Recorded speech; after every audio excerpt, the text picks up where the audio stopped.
যে অধিকাংশ রাজনৈতিক দলগুলি কি চাচ্ছে, যে দ্রুত একটি নির্বাচন।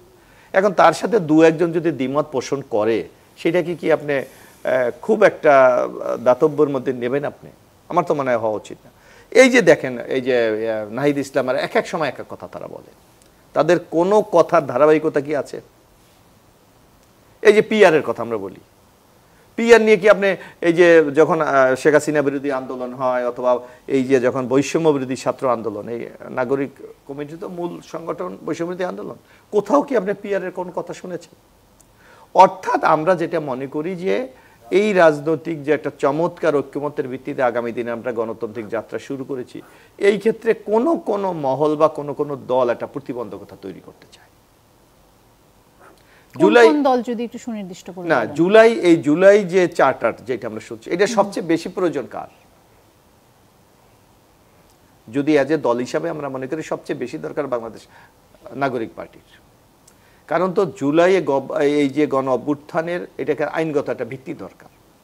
কারণ যারা এখানে সক্রিয় অংশগ্রহণ করেছে তাদের আগামী দিনে একটা সেফটি পয়েন্ট দরকার।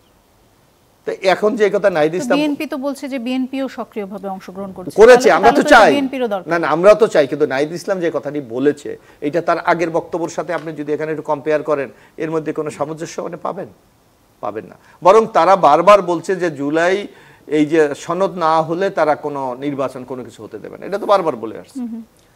এটা তো তারা ধারাবাহিকভাবে বলে আসছে না? তাহলে আজকের বক্তব্যের সাথে আপনি কোনো মিল দেখছেন?